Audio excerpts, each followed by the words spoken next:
You might think this is a story about religious abuse, and it is.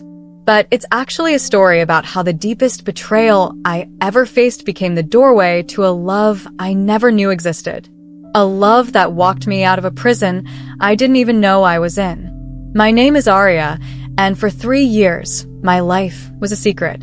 A nightmare hidden behind the walls of piety and tradition. Behind the respectful nods of a community that called my father the blessed Imam. Behind the closed doors of a home where the man who taught others about divine love had turned me into his most carefully guarded possession. You're going to hear how a father's twisted interpretation of scripture became the chains that bound his own daughter. How religious authority became religious tyranny. How the very faith that was supposed to set me free became the cage that nearly destroyed me. But more than that, you're going to hear about the night everything changed. The night someone stepped into my darkness. Not with condemnation, but with a love so pure, so healing, that it shattered every lie I'd been told about who God really is. This is the story of how I discovered that the God of my childhood was not the God at all. And how the real God, Jesus Christ, didn't just save my soul. He saved my sanity, my future, and my ability to love again. If you had known me 3 years ago, you would have thought I was the most blessed young woman in our entire community. I was Aria, daughter of Imam Hassan, a man so revered that people would kiss his hand after Friday prayers. Our mosque was always full. Families would travel hours just to hear him speak. When he walked through the markets, conversations would hush and heads would bow in respect. And I was his crown jewel. I can still remember the pride that would swell in my chest when the elderly women would stroke my cheek and whisper, "Mashallah, such a devoted daughter. Your father has raised you well." I wore my hijab with perfect precision. I knew the Quran better than most boys my age. I could prepare a feast for 30 guests without breaking a sweat. But more than any of that, I loved my father with a kind of pure, unquestioning love that only a daughter can give. Our house smelled like bakhor and cardamom always. Mama would light the incense every morning after far prayer, and the sweet, woody smoke would curl through our rooms like a benediction. I associated that smell with safety, with home, with Allah's blessing on our family. I can still hear the sound of my father's voice echoing through our courtyard as he practiced his khutbahs. Deep, resonant, authoritative. Allah guides whom he wills, he would say, and leads astray whom he wills. Back then, those words felt like comfort, like certainty, like the promise that we were among the guided ones. I would sit cross-legged on my prayer rug each evening. It was burgundy with gold threading, a gift from my grandmother. And I would thank Allah for making me the daughter of such a righteous man. I believed, with every fiber of my being, that proximity to my father's holiness made me holy too. My friends at university would complain about their father's strictness, but I genuinely couldn't relate. When Baba said I shouldn't attend certain social gatherings, I understood it was for my spiritual protection. When he said I was too pure to be exposed to the corruption of the world, I felt chosen, special. You have a different destiny, Habibti, he would tell me, using the Arabic word for my love that always made me feel treasured. Not every soul is prepared for the deeper mysteries of faith, but you have been specially prepared. I remember the exact moment everything started to change, though I wouldn't recognize it as the beginning of my imprisonment until much later. It was a Tuesday evening in Ramadan. The whole house felt sacred during those nights. The quiet before iftar, the golden light filtering through our windows, the anticipation of breaking the fast together as a family. I was arranging dates on our best serving platter when Baba called me into his study. His study was his sanctuary. Floor-to-ceiling bookshelves lined with volumes of hadith and tafsir. A mahogany desk where he prepared his sermons. The walls were covered with calligraphy of verses from the Quran, each one framed in ornate gold. "Sit, my daughter," he said, gesturing to the small chair across from his desk. His voice was gentler than usual, almost reverent. "Allah has been speaking to my heart about you." My pulse quickened with excitement. This was it, the deeper calling he'd always hinted at. You have always been different from other girls, he continued, his eyes studying my face with an intensity that made me shift in my seat. More spiritually sensitive. More pure. And I believe Allah has shown me why. He reached across the desk and took my hands in his. His palms were warm, familiar. These were the hands that had taught me to pray, that had blessed me before every exam, that had wiped away my tears when I was small. There are marriages of the world, Habibti, and then there are marriages of the spirit, sacred unions that transcend the understanding of common people. Something in my stomach tightened, but I pushed the feeling away. This was my father, my guide to Allah. Whatever he was saying had to be holy. I need you to trust me completely, he whispered. What I'm going to share with you must remain between us. Not because it's wrong, but because people wouldn't understand the depth of spiritual truth we're being called to. If you believe stories like this need to be heard, that truth should not be silenced by fear of what people might think, please take a moment to subscribe and leave a comment. Your support helps these testimonies reach others who desperately need to hear them. There are women right now sitting in rooms just like I was, being told that their discomfort is really spiritual blindness. They need to know they're not alone. The first seeds of my prison were planted that night, though they looked like flowers to me. Baba began spending more time with me in the evenings. Private lessons, he called them. Advanced spiritual instruction for advanced souls. He would close the door to his study and speak to me about hidden meanings in the Quran, about special relationships that existed above the understanding of ordinary Muslims.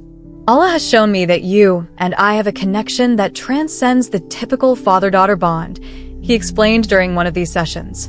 In the spiritual realm, souls recognize their eternal partners. My mother, who had always been quiet and deferential, grew even more distant during this time. I told myself she was just jealous of the special attention I was receiving.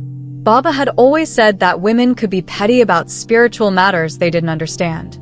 He began giving me books, texts I'd never seen before, with interpretations of Islamic law that seemed different, more flexible. He explained that most Muslims lived by the milk of the faith, while we were being prepared for the meat. The masses need simple rules, he would say, but those called to higher understanding operate by different principles.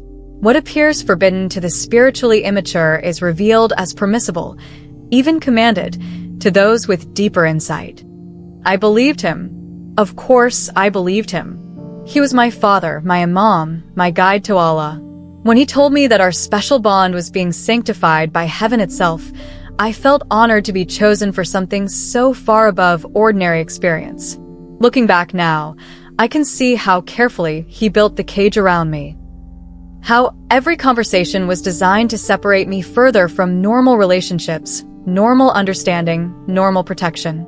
How he used my love for Allah, my trust in him, and my desire to be spiritually special to create the perfect victim. But at the time, all I saw was love. All I felt was chosen. I had no idea that I was being prepared for something that would shatter not just my innocence, but my entire understanding of what love, faith, and family were supposed to mean. The real nightmare was still 3 weeks away. 3 weeks later, on a Thursday night that I will remember until the day I die, my father called me to his study after Isha prayer. The house was quieter than usual. Mama had gone to visit my aunt across the city and wouldn't be back until late Friday. My younger brother was at Quran camp for the week. It was just Baba and me, alone in our big house for the first time I could remember.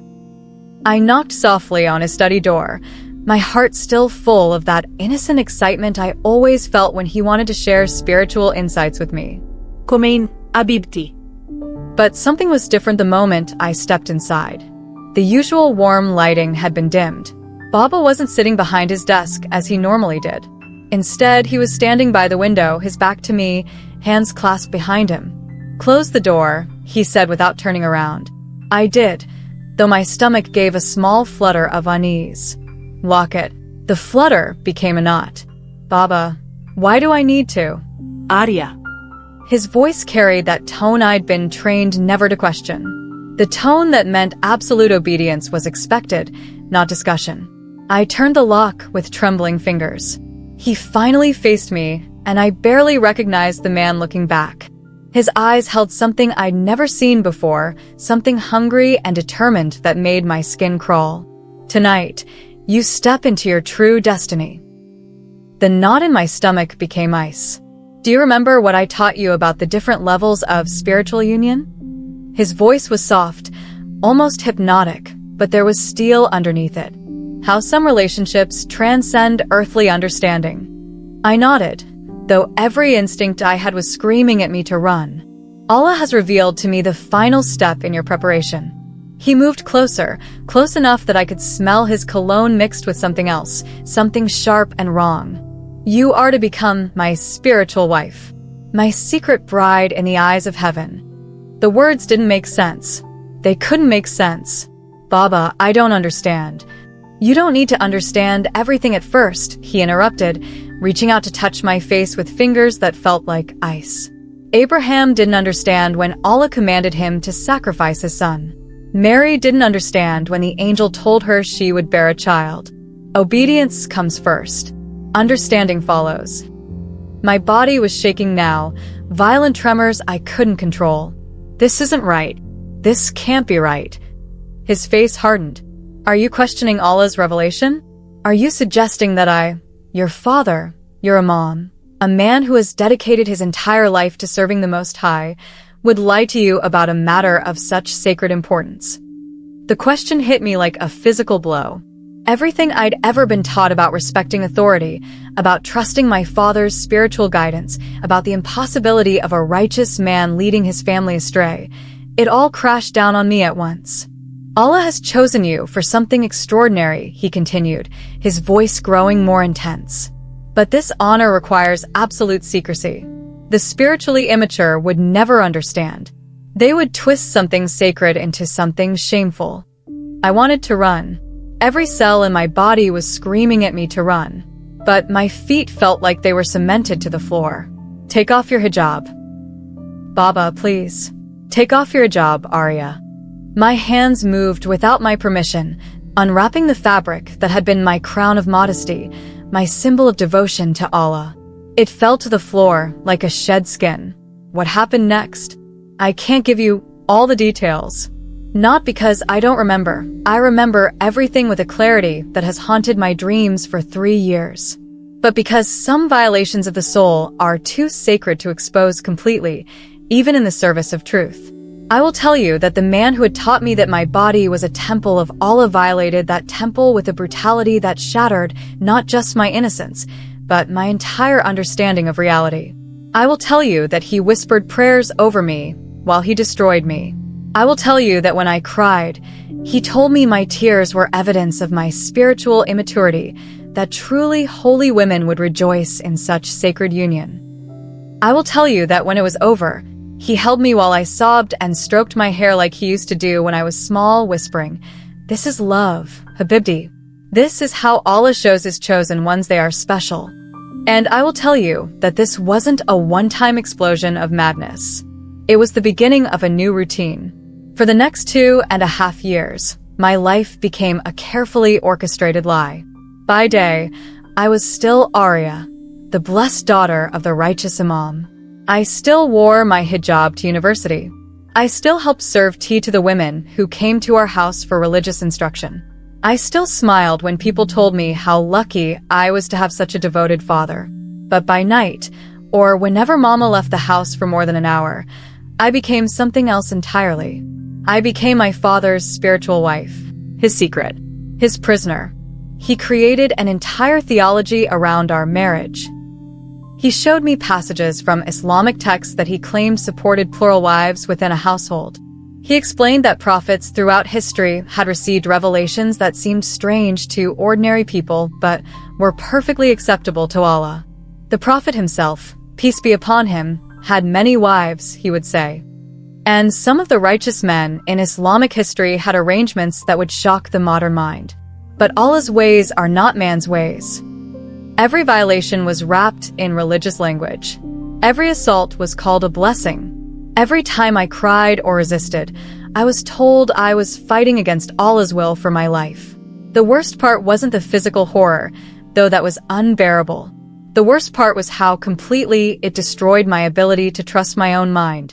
When someone you've been taught to see as God's representative on earth tells you that your revulsion is really spiritual rebellion, you start to question everything you feel.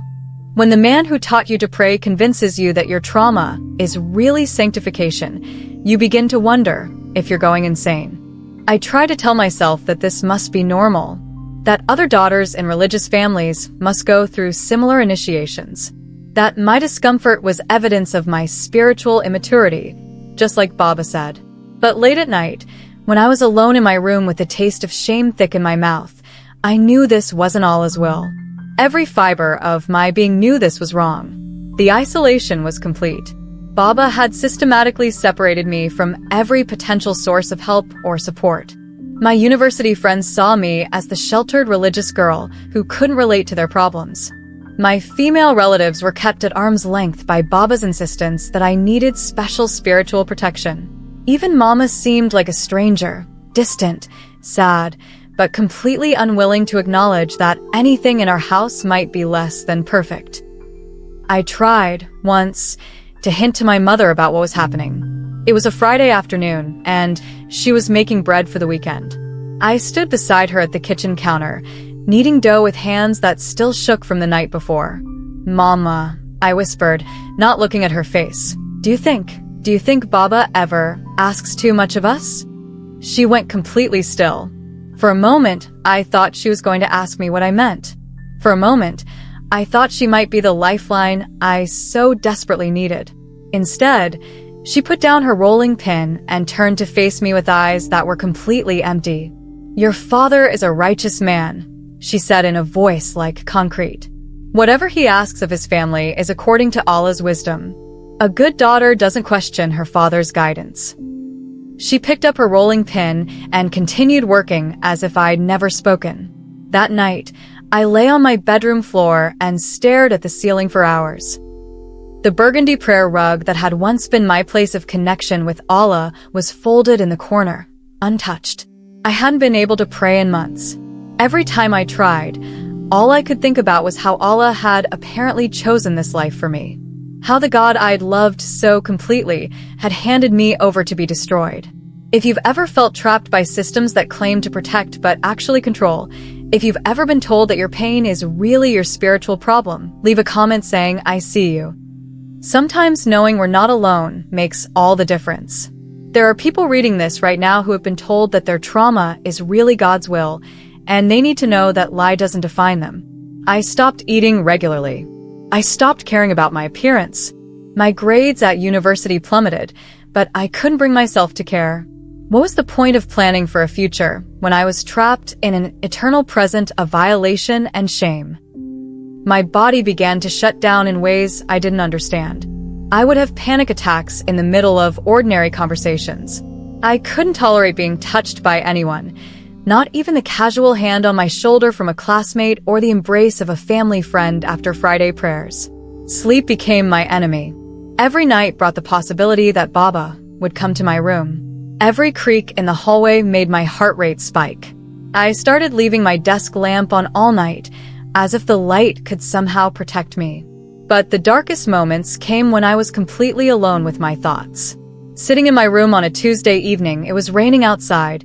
I remember the sound against my windows. I found myself thinking about how easy it would be to just stop, to find a way out of the nightmare that had become my existence.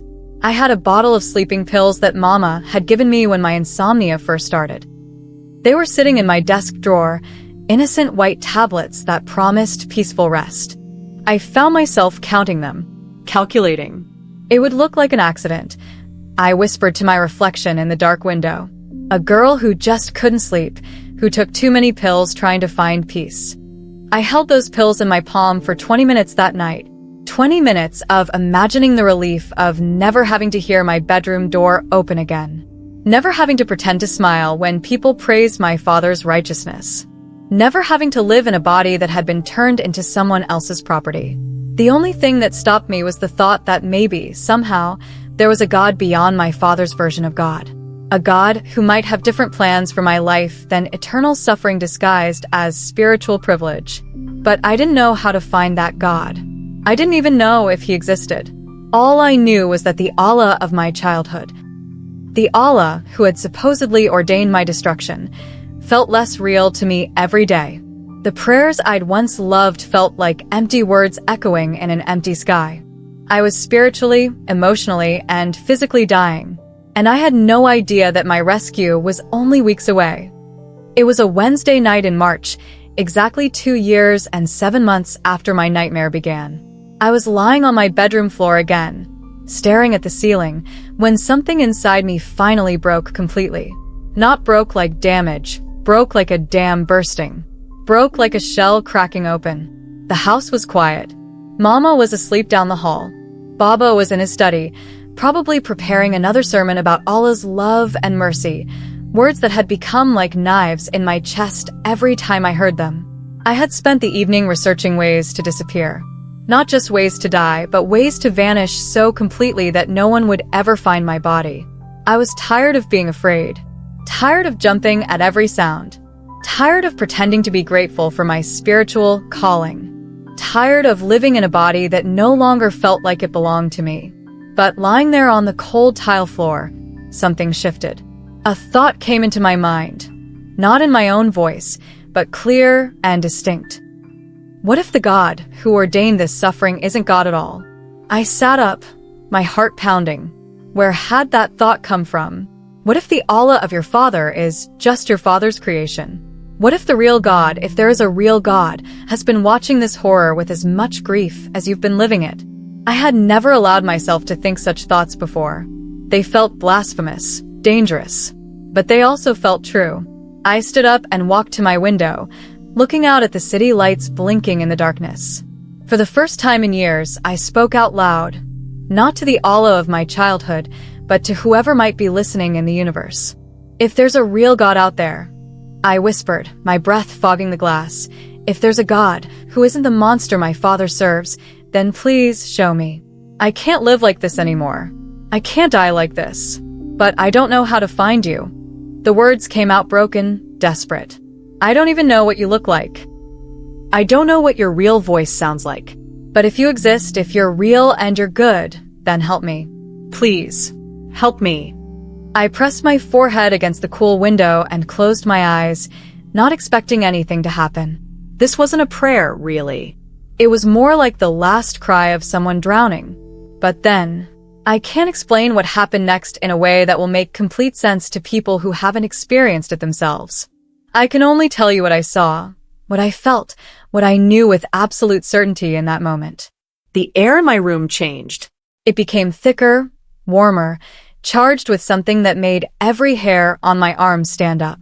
I opened my eyes and turned around, and there was someone standing by my bed. Not someone human. I knew immediately that this was not a person, not an angel in the way I understood angels, not anything from the spiritual realm I'd been taught about. This was a being of pure light, but not the kind of light that hurts your eyes. This was light that felt like coming home. Light that felt like the embrace you've been longing for your entire life. Light that somehow conveyed perfect safety, perfect understanding, perfect love. He was tall, with dark hair and kind eyes that seemed to hold the weight of every sorrow that had ever existed, but also the promise that sorrow was not the end of the story. Aria, he said, and his voice was like water to someone dying of thirst. I should have been terrified. I should have fallen to my knees or run screaming from the room. Instead, I felt the most profound peace I had ever experienced flood through my entire being. Who are you? I whispered. I am the one you just called to, he said. I am the God your heart has been searching for. I am Jesus. Jesus. The name that had been forbidden in our house except as a prophet to be respected, but not worshipped. The name that represented everything my father had taught me to see as a corruption of true faith. But looking at him, I knew, with a certainty that went deeper than thought, deeper than belief, that this was truth itself standing in my room. I've been with you, he continued, moving closer with movements that seemed more like flowing than walking. Every night when you cried, I was there. Every time you were hurt, I was there. Every moment you felt alone, I was there. Where were you when he? I couldn't finish the sentence, but I didn't need to. His eyes filled with tears, actual tears that sparkled like diamonds in his supernatural light. I was there, beloved, weeping with you. My heart was breaking with yours. What was done to you is never my will, never my plan, never my love. He reached out his hand, palm up, and I could see scars there, scars that somehow pulsed with gentle light. The God who supposedly ordained your suffering is not me, he said. I am the God who came to earth to suffer with you. To take upon myself every violation, every betrayal, every moment of pain you've endured. I didn't cause your suffering.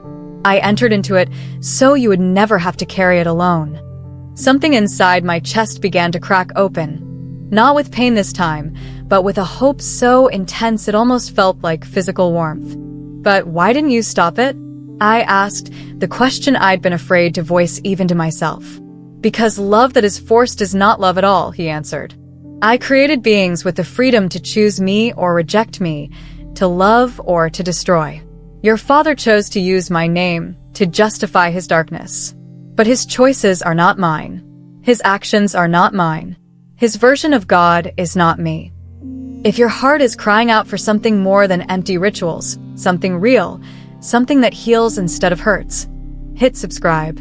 These stories are about finding that something, or rather, someone, who satisfies every longing of your soul. Jesus extended his other hand toward me. I want to show you something. The moment his fingertips touched mine, the world dissolved around us. Suddenly, I was looking down at my own room from above. I could see myself as a child, 6 years old, kneeling on that burgundy prayer rug, genuinely thanking Allah for my family. And there was Jesus, standing behind me, his hands on my shoulders, smiling at my innocent faith. I was there even then, he said. When you prayed to Allah with a pure heart, you were praying to me. When you thanked God for your family, I received that gratitude. Your father's lies about my nature don't change who I really am. The vision shifted. I saw myself at 12, excited about my first time leading prayers for the women in our community. Again, Jesus was there, delighting in my desire to serve and lead others closer to the divine. Every moment of genuine love, every act of sincere worship, every prayer from your heart, I was there, receiving it all. Then I saw the darker scenes. I saw myself at 17, sitting in my father's study for the first time, hearing his twisted theology. I saw Jesus in the corner of the room, and his face was stricken with grief. I saw him reaching toward me, but some kind of invisible barrier held him back. I couldn't stop your father's choices, he explained, but I never left you. I was collecting every tear. I was holding every piece of your heart that was being broken. I was preparing to put you back together in a way that would be even more beautiful than before. The vision continued through all the worst moments. Every assault, every violation, every night I'd wanted to die, and in every single scene, Jesus was there. Not causing it, not blessing it, but suffering it with me, carrying the weight of it, so I wouldn't have to carry it forever. This is what love looks like, he said as we returned to my room. Not forcing someone to endure pain for your pleasure, but choosing to endure pain for their healing. Not demanding worship through fear, but offering relationship through grace. I was crying now, but they weren't tears of pain. They were tears of recognition, of coming home, of finding the love I'd been searching for my entire life without knowing it. I want to be free, I whispered. You already are, he said, and his smile was like sunrise. You are always free in my eyes. The chains were never real. They were just lies wrapped up in religious language. But now you're going to learn to walk in the freedom that was always yours. He placed his hand over my heart, and I felt something like electricity flow through my entire being. Every cell in my body seemed to light up with life I hadn't felt in years. You are my beloved daughter, he said. Not because of anything you've done or haven't done. Not because of your purity or your faith or your obedience. You are beloved simply because you exist. Simply because I created you. Simply because you are you. The love that radiated from him in that moment was unlike anything I'd ever experienced. It wasn't conditional on my behavior or my beliefs. It wasn't demanding anything from me. It was just pure, inexhaustible, healing love. What do I do now? I asked. You learn to live as the free woman you've always been, he answered. You discover who you really are when no one is controlling your thoughts or dictating your worth. You find out what my real voice sounds like when it's not being filtered through someone else's agenda. As he began to fade, not disappearing, but somehow merging with the light that now filled my entire room, he left me with one final promise. I will never leave you, never forsake you, never use you, never hurt you. My love is not like human love. It cannot be earned, and it cannot be lost. You are safe in my heart forever. When I opened my eyes the next morning, the world looked completely different. The same bedroom, the same furniture, the same burgundy prayer rug in the corner, but everything was saturated with a hope I hadn't felt in years. I wasn't just alive. I was awake. For the first time in over 2 years, I had slept through the entire night without nightmares. I sat up in bed and looked around my room, half expecting to convince myself that the encounter with Jesus had been a dream. But the peace that filled my chest, the lightness in my spirit, the complete absence of the crushing despair that had been my constant companion, it was all still there. More than that, I knew things I had never learned, never read, never heard. I knew that the God of the universe wasn't interested in my religious performance. I knew that real love didn't demand, manipulate, or control. I knew that my worth as a human being had nothing to do with my father's approval or my compliance with his twisted version of faith. Most importantly, I knew that I didn't have to live as a victim anymore. The first test came that very evening. Baba called me to his study, just as he had hundreds of times over the past 2.5 years. My body's automatic response was the same: racing heart, sweating palms, the urge to vomit. But something else was there now too, a quiet strength that I had never possessed before. I walked to his study, but instead of the defeated, terrified girl who had entered that room so many times before, I stood in his doorway as someone new. "Come in and close the door," he said without looking up from his desk. No, irraplia. The word surprised us both. It hung in the air between us like something foreign and dangerous. He looked up, his eyes narrowing. "Excuse me?" I said no. My voice was steady, calm. "I'm not coming into your study anymore. I'm not closing the door.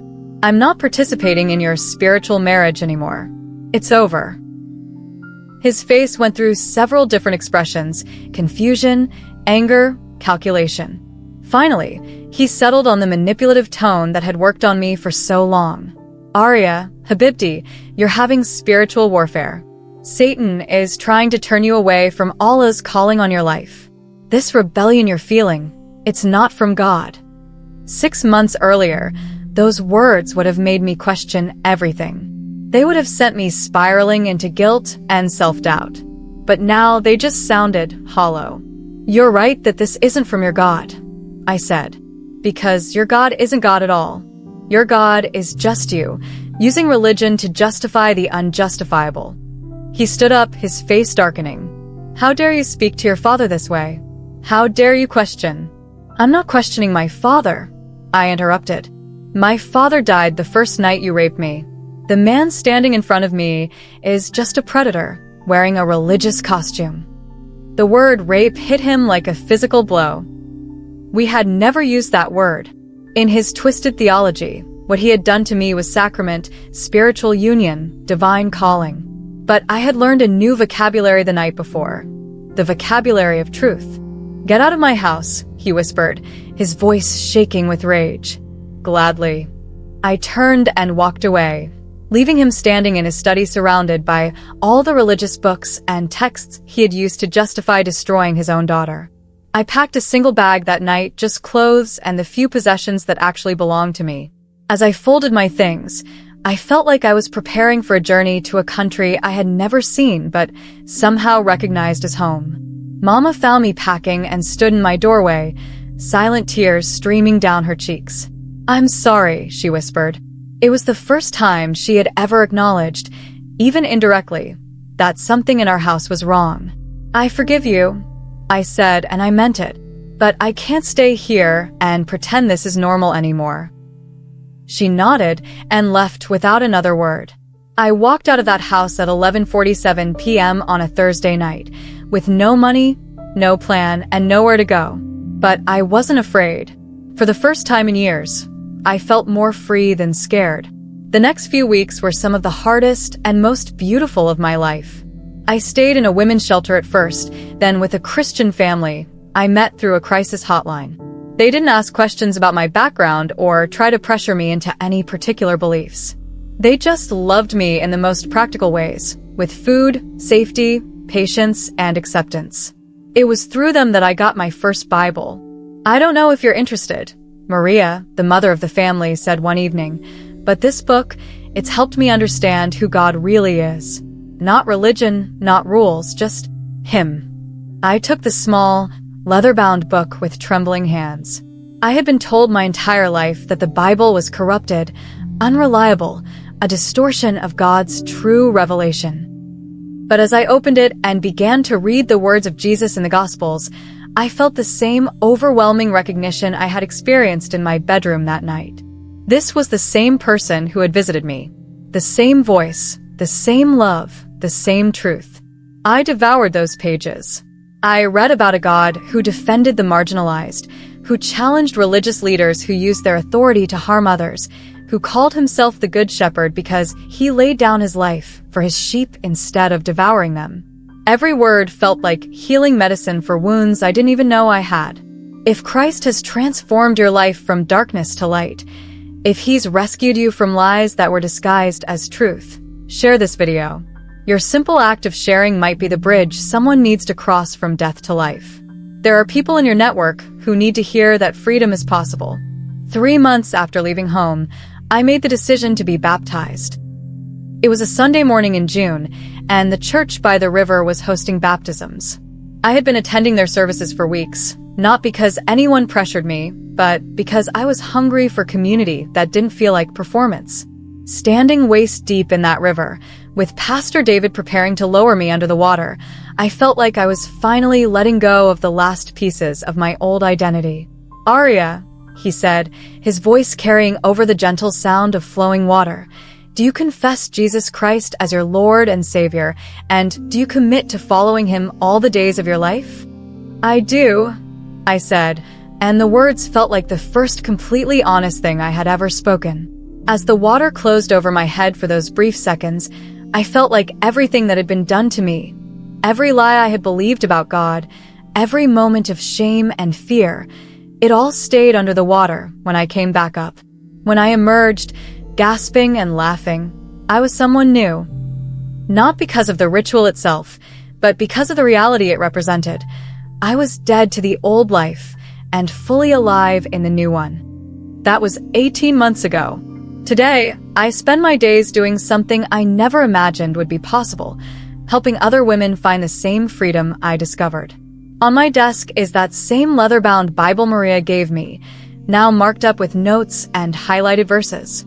On my wall is a photograph from my baptism day, me standing in the river, arms raised, face glowing with joy. But the most important work I do happens through messages and phone calls from women all over the world. Women who have been sexually abused by religious leaders and told it was God's will. Women who have been trapped in oppressive religious systems that used fear and control instead of love. Women who have been taught that their suffering was evidence of their spiritual calling. 6 months ago, I connected with an underground network of ministries that help people escape religious abuse.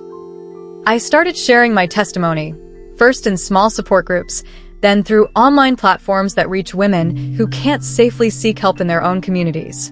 I was not prepared for the response. Within weeks, I was receiving messages from women across the globe. Muslim women who had experienced honor violence. Christian women who had been abused by pastors and told to forgive and forget. Jewish women who had been silenced by community pressure. Hindu women who had been told their mistreatment was karmic justice. The denominational details were different, but the core horror was the same: predators using religious authority to justify their predation, and victims being told that their trauma was actually God's plan for their lives. I thought I was the only one. wrote Fatima from London. I thought Allah really had chosen this suffering for me. My pastor told me that resisting my husband's violence was resisting God's will, wrote Sarah from Texas. I believed him for 12 years. Thank you for showing me that the real God looks nothing like the God who is used to hurt me, wrote Rebecca from Toronto. Message after message, story after story, all variations on the same devastating theme. Beautiful, faithful women who had been taught that the God of love was actually the author of their destruction. But here's what I discovered. When people encounter the real Jesus, not the version that gets twisted by human agenda, but the actual Christ of the Gospels, everything changes. I now host online support groups for women escaping religious abuse. We meet twice a week, and we study what the Bible actually says about God's character, God's love, God's heart for justice and healing. We read verses like Psalm 34 verse 18, "The Lord is close to the brokenhearted and saves those who are crushed in spirit." We study passages like Isaiah 61 verse 1. "The Spirit of the Sovereign Lord is on me, because the Lord has anointed me to proclaim good news to the poor. He has sent me to bind up the brokenhearted, to proclaim freedom for the captives and release from darkness for the prisoners." We discover that Jesus spent most of his earthly ministry confronting religious leaders who used their authority to harm people instead of heal them.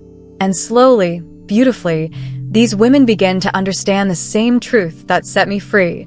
The God who ordained their suffering is not God at all. Last month, I received a message that made me weep with joy.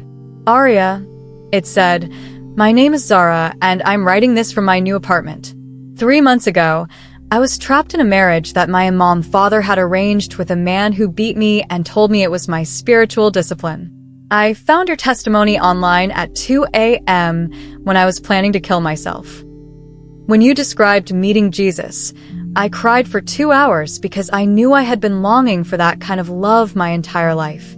I gave my life to Christ that night, and he gave me the courage to escape. I was baptized last Sunday.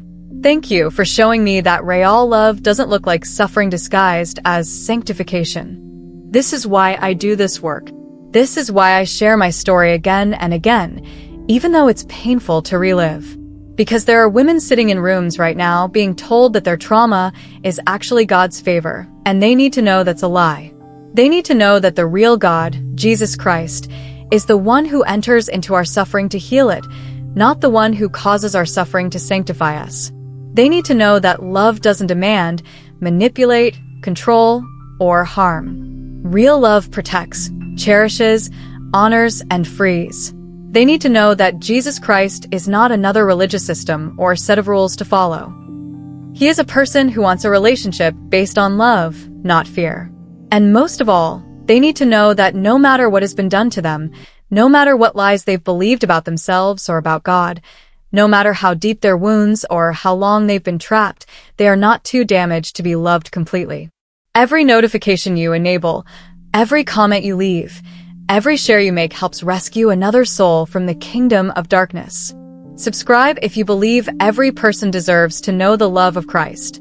Hit that bell icon because stories like these can literally save lives, and the algorithm only shares what people engage with.